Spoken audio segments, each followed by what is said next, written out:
The meeting of two peoples, separated originally by hundreds of miles of hostile mountains, nuclear holocaust, acid rain, black rain, and culture was a remarkably cheerful one. The dark mood that the people of the Phoenix clan had found themselves in had finally lifted for the first time in a long while as they met outsiders for the first time. Both groups interacted and mingled curiously, with the old ones taking great joy in encountering children for the first time in centuries, though a close second was discovering that they had chickens as well, allowing many of them to enjoy eggs for the first time in their long lives. A close third, that honestly rivaled the other two, was the fact that having access to their hemp-based toilet paper completely revolutionized their ideas of waste management. That night, out in the blasted wilderness on May 11, 2507, with that long snake of a vehicle coiled up protectively around Elena Price's own LSC vehicles, was a night of tears and joy. President Price declared her alliance with a Council of 12 after a few short hours of meetings and agreements being signed. Arrangements were made to share the few plants they had with the farmers of the caravan, and it turned out that the people that arrived with Alpha 2 and its fleet of ATVs had some additional foresight in bringing a large bag of apples from the two trees back in the northern Idaho-based LSC bunker. The two apple trees from the bunker had been planted at the Price presidential estate years before they were moved to the bunker, symbolically representing the successful pregnancy of Elena's mother and subsequent meddling in her own genetics. Her parents could not know how important those trees would end up being, nor how many times she nearly allowed them to die as the forces unleashed in her youth conspired to end the venerable plants. Sadly, they would have to struggle on without anyone to tend to them, but their seeds had a chance to be spread thanks to a handful of old ones who decided to bring some apples with them. One additional arrangement had been made as well. Elena wanted to talk to Dr. Crenshaw. She needed to make amends with someone she had secretly harbored hatred for so long. She knew logically that he was guilty of nothing, but her heart had been left with unhealed scars ever since she'd been made aware of her father's suicide. With the assistance of Jessica, she finally had her chance to speak to the man who'd tried to help them oh so long ago. How different could things have been if they had heeded his message as these hardy bunker dwellers had? No one from the Phoenix clan had any records from that time, nor had any stories been passed on regarding the motivations of the bunker's builders, but she suspected the Smith family had been long-time supporters of Monsal Industries. If so, that information was almost surely lost to time. TIA had become something of a winter entertainment hub in the last decade. Requests for different forms of music, movies, and television shows had been answered with her best guesses, at least at first. At one point she'd simply sent them a text file containing all the file names she had in those media folders and their subfolders, and crafted a program tasked with delivering the requested files every 24 hours, timed perfectly to hit the right rotation on Earth. These data requests were completely automated at this point, so she could focus on individual conversations and more vital requests. In some ways, she was operating in a similar fashion to the various surface facilities that used to serve her data once upon a time. Of course, this did leave her with less work to do, and the personal check-ins with her friends had dried up significantly, no doubt due to all the work that needed to be done. Considering the nature of the media being consumed, the people of the Smith bunker were mostly looking for things to make them laugh and motivate them as they labored. There was a significant amount of children's programming requested as well, suggesting that the adults weren't able to spend as much time with the kids, or they spent some of their time with the kids relaxing and watching said programming with them. They'd never seen such shows before themselves, after all. Tay found herself preferring to analyze the data being requested and tried to use that data to refine her delivery program into making suggestions based on previous requests. She also took the time to watch and listen to the majority of the more popular items, and even had the pleasure of adding items to her collection as some enterprising bunker dwellers shared with her recordings of their own music. In a lot of ways it was a nice distraction for Tay from worrying about the things that her friends were actually having to deal with, particularly the winters spent with the caravan curled up in a circle like a wagon train. Since its walls opened inwards to create something of a large internal circular building to protect them from winds, it made rain and snow somewhat of a problem in the middle, except for the buckets they'd put out to gather it for purifying. By the time Hawthorne was waking for what should have been his 13th cycle, and ended up being his 14th, Ch was getting messages regarding the caravan encountering other people. She couldn't send anything back until she got the go-ahead that they were going to be stationary, though. She had gotten a message from a strange-looking person whom had introduced herself as President Elena Marie Price of the Liberated States of Colombia, and considering its contents, she knew that her father would be very interested in seeing it. Hawthorne awoke with a decent level of apprehension, but it was a good sign that Ch hadn't assaulted him with information from the moment he'd woken up. He took his time, taking a nice hot shower, getting dressed, and putting on his new gloves and contacts. He kind of missed the weight of glasses hanging off his nose, but he supposed he had a significant preference for the new contacts, particularly due to the high level of immersion into his virtual space. Walking out into Clapham Common, he found said curly-haired brunette quietly enjoying what appeared to be a book while soft music played from the overhead speakers. "Good morning, Tia." A big bright grin turned up at him, a bookmark materializing in the book as she shut it and set it aside. "Good morning, Father. How are you today?" She pushed herself up from the grassy ground, wiggling her toes in the grass and enjoying the feel of the simulated sun on her simulated skin. She couldn't emulate her whole body in real time, but her sense of touch was easy enough compared to the complexity of the cardiovascular system, nervous system, and respiratory system she had simulated in her dream. Touch and weight were easy by comparison. Hawthorne approached the nearly 400-year-old AI's avatar. "I feel fine, thank you. Has everything been all right? Have they finished the project yet?" She laughed, a genuine happy sound that was a far cry from her first unsettling laugh from the start of their journey. "Father, considering the circumstances, everything is wonderful.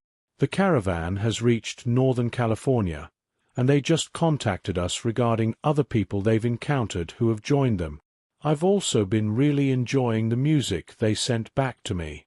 It feels so much more alive than what I had been sending them, though they insist that it's not as good." She turned up the audio on the Bunker Dwellers' recordings, which were of remarkable quality considering the amateur nature. The advancement of basic recording software seemed to have outpaced the studio equipment the majority of her music records had been recorded with. It was a lively tune, filled with laughter and cheer, drums pattering in the background while stringed instruments seemed to practically dance in the foreground.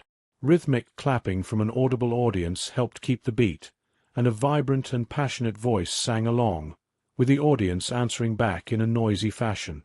Hawthorne found himself smiling as he listened, imagining the moment in that steel-walled bunker with everyone having a good time. It lacked the polish and ambition of the music he remembered, but Ch was right, it just felt alive. "Well, I don't know what you've been sending them, but I think I'm inclined to agree." She nodded again, turning the music back down while he spoke again. "Who are these people they met? Where are they from?" Like a magic trick, Ch produced a screen from behind her back, and stretched it out in front of Hawthorne, putting it up against the tree as she stood back. She gestured at it, and it started to play while Hawthorne pulled the short woman closer by her far shoulder and used his other hand to play with her bouncy, curly hair. He raised an eyebrow at the strange face that appeared on the screen, though. Elena's face was long, angular, and strangely elegant. Narrow eyes with a look of wisdom peered at the camera, while Hawthorne found his vision lingering on her slender nose, thin lips, and long, thin neck. Her long hair appeared to be pale blonde, with a significant amount of silvery grey mixed in. Her facial expression was somewhat sour at first, though a soft sigh dispelled that, and a small smile appeared. "Greetings, Dr. Hawthorne Crenshaw. This is President Elena Marie Price of the Liberated States of Colombia. I never thought I would find myself speaking to you after everything that has happened, but upon encountering your friends and finding out you were in contact with them, I realized that I had been holding on to the past for far too long. My fool of a father only took responsibility for his actions when he took his own life, and I have dedicated myself ever since to being better than he ever could have been. I feel as though I've done well with the tools I had available to me, keeping some number of my people alive, but I must confess I've made many mistakes along the way. None of us were properly prepared for what has happened, not like the people you have been helping, and I hope you'll give us your blessing to join with them. I will not go into details, for I think it best that some memories be lost to time, but I also request that you forgive me for the awful things I've thought about you for more than 300 years. Time has taught me that it is best to fix what you can rather than dwell on what you can't, and I'd rather my people be able to benefit these wonderful young people with our wisdom and protection rather than dwelling on old lies. Her eyes softened, and she looked back over her shoulder across the dirt ground behind her, which had been cleared of the poisonous scrubs before allowing children to play and run outdoors. Sun beat down in the center of the large circle of vehicles, and a handful of pregnant women waddled around chasing after them playfully. I want to formally take part in guiding these people, as you have, and have signed an agreement with the Council of 12 declaring us in alliance. She turned back to the camera, looking serious. I vow to you that I will take to heart your message of peace and cooperation that I had tried to deny for too long. We will walk hand in hand to South America, and I will keep every foulness away from them that I can.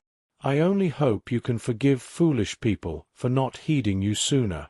I've only known them for a few days, and I have learned more from them than I have in centuries ruling over a dead country. Make whatever request you would like of me, Hawthorne. Consider the ghost of the LSC at your service.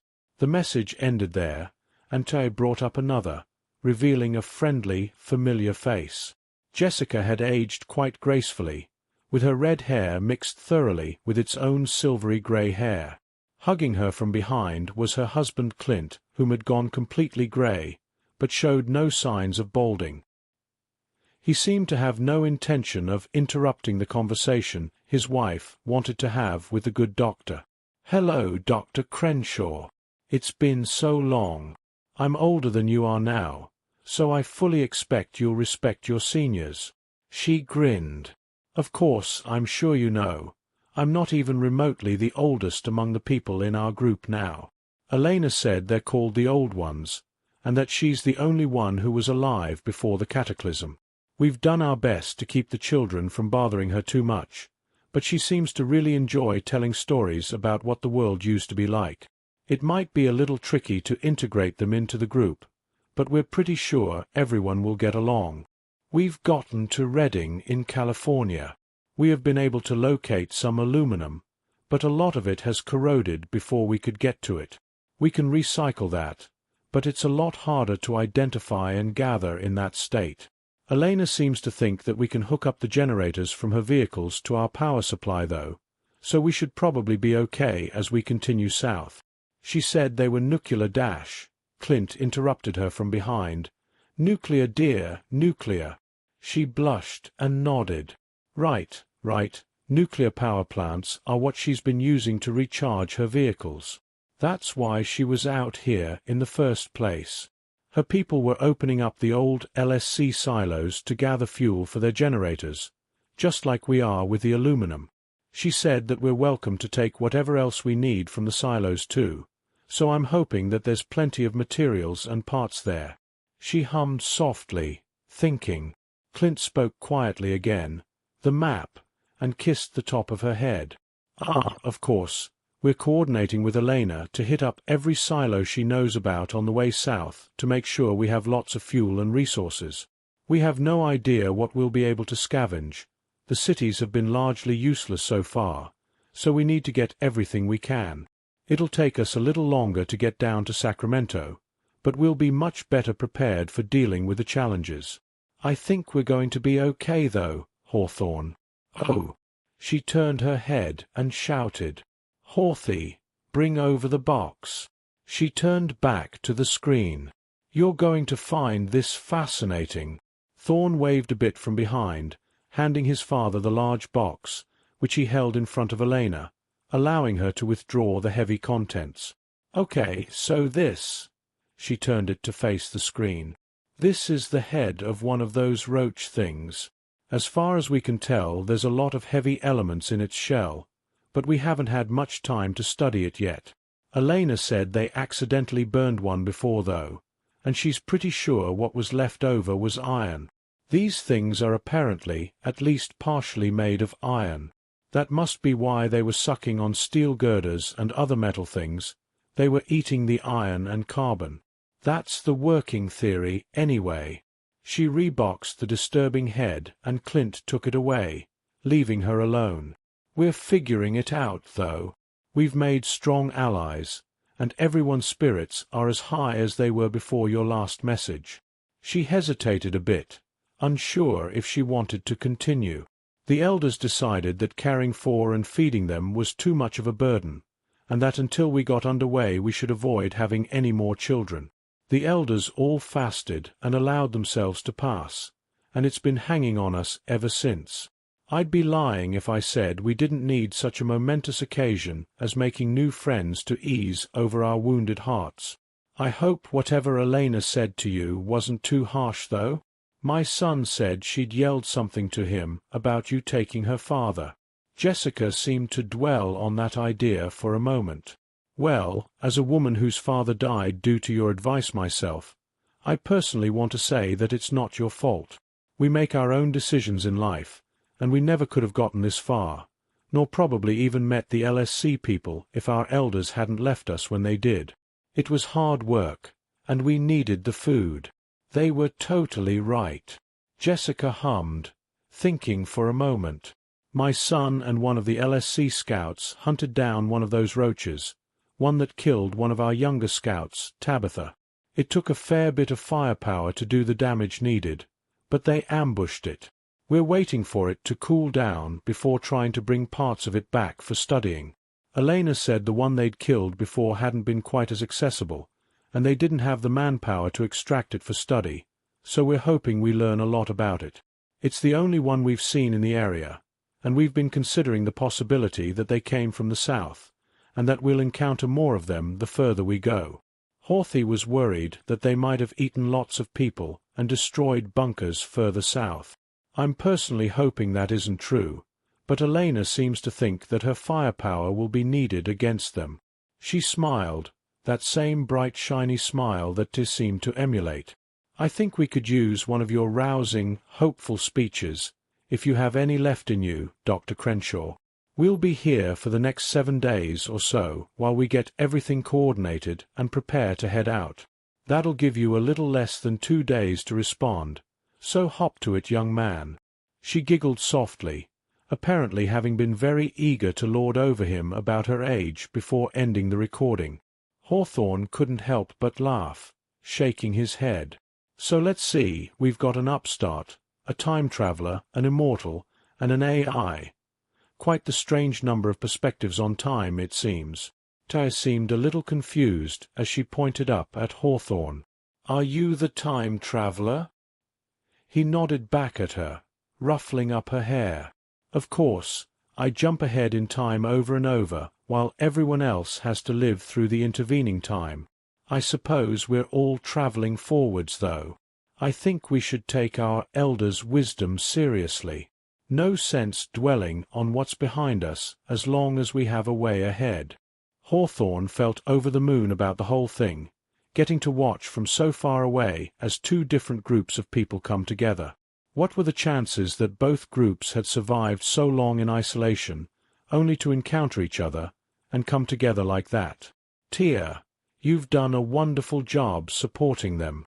I know we can't do much for them at this point, that they have to survive on their own, but being their librarian has probably helped them more than we can ever know. I looked up at him, considering what he had said. I have really enjoyed the challenge. It is an opportunity to find better ways to help them while also studying them and learning from them. You were right. Practicing with interacting with humans has totally changed how I feel about them. I wish I could do more to protect them and keep them safe. She began fussing with her dress a bit, busying her hands with messing with the fabric, as if trying to express her unease. He hummed down at her, and gave her hair another good ruffle with his gloved hand. Trust me, Tia, you've done everything you can to protect them, but now they have to protect themselves. You were the one who noticed they were in danger in the first place, and if you hadn't created this wonderful gift for me, we'd never have been able to put those plans together for them in the time we had to work on them. Honestly, if it wasn't for you, humanity would be in a much worse position right now on all sides. She smiled at that for a moment, but then hung her head. But father, what if I put them in that situation in the first place? What if my changes to your video back then caused all of this? Hawthorne sighed, hugging the avatar of his AI and shaking his head. Listen, you didn't launch all those weapons. You didn't release those horrors on Earth. Even with that video, you were just trying to make sure that my message got to people unedited. We were dealing with people who made bad decisions back then. We're dealing with people who make good decisions now. Support them and help them, and shouldn't dwell on those who didn't listen to us. She sighed and nodded, looking back up at him. You're right. We should get to work on that speech Jessica asked for. Elena sounded a bit like a knight at the end there too.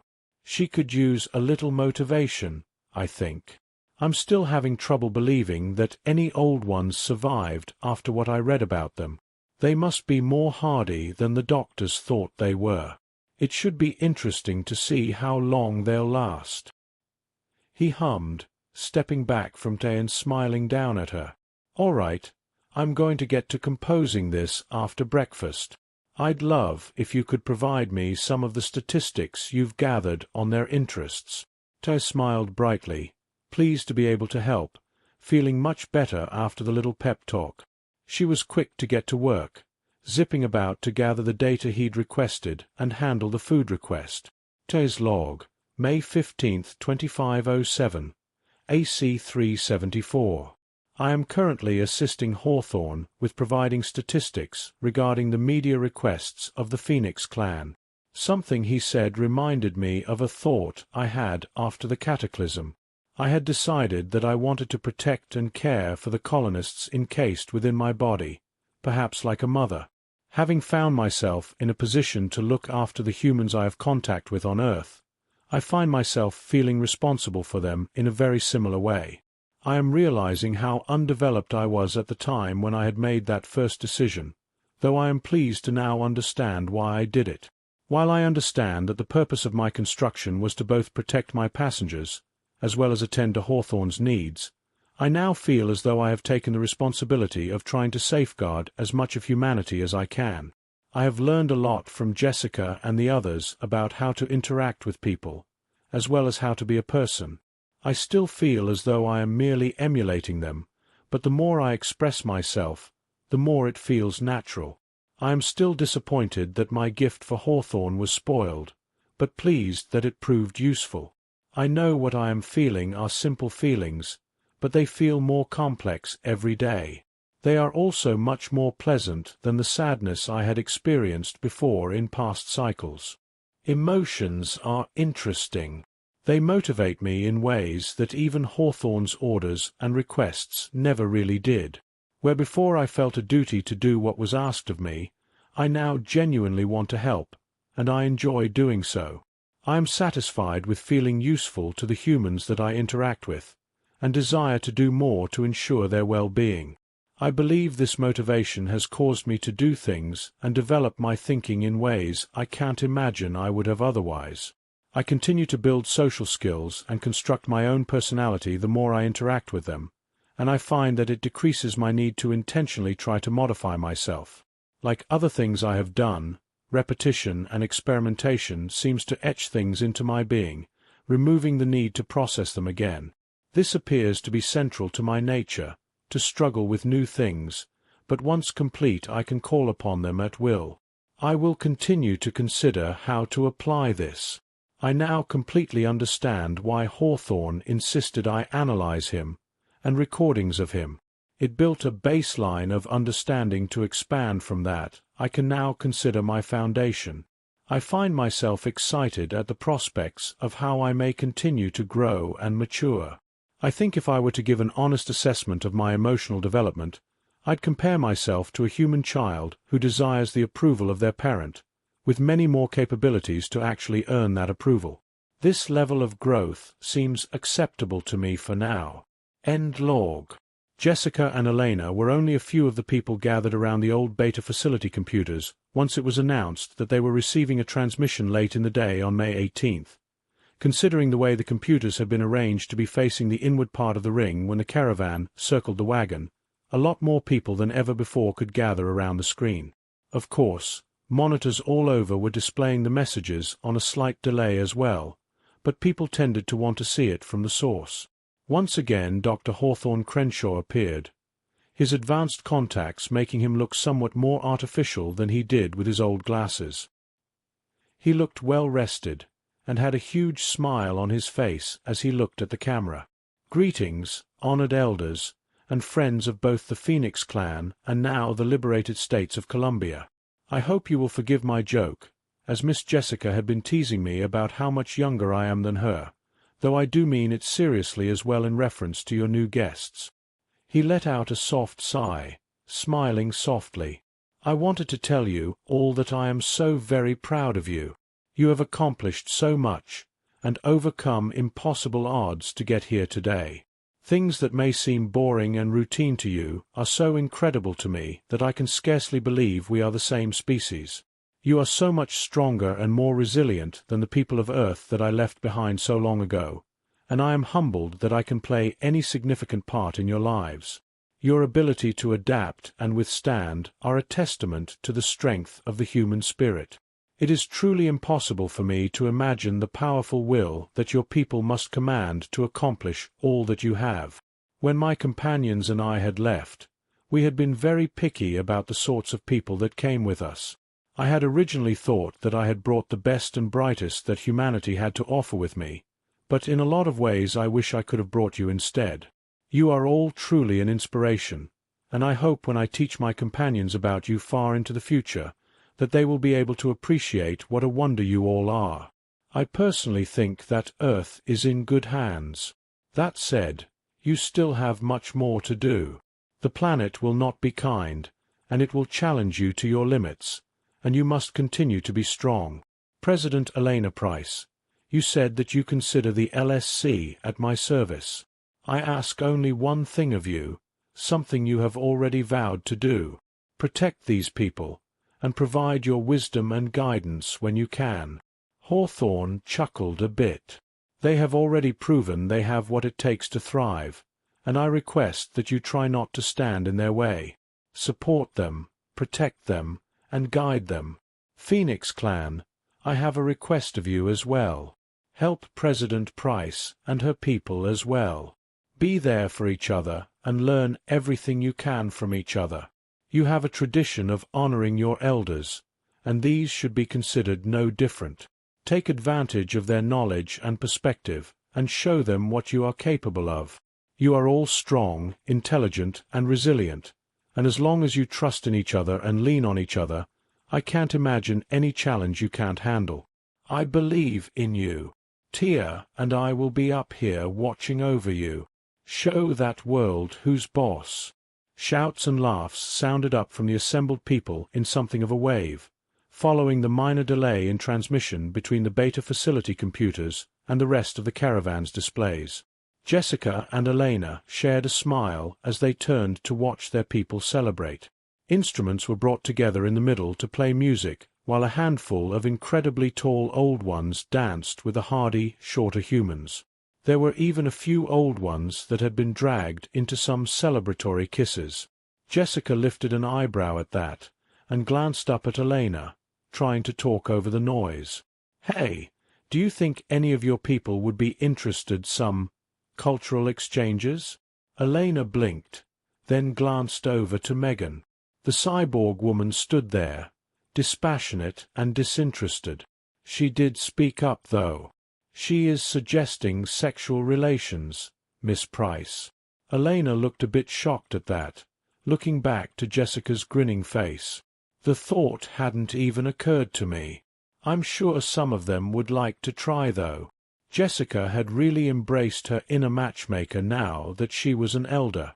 She needed to call the rest of the council together and get them to add Elena to it. A council of 13 had a nice ring to it.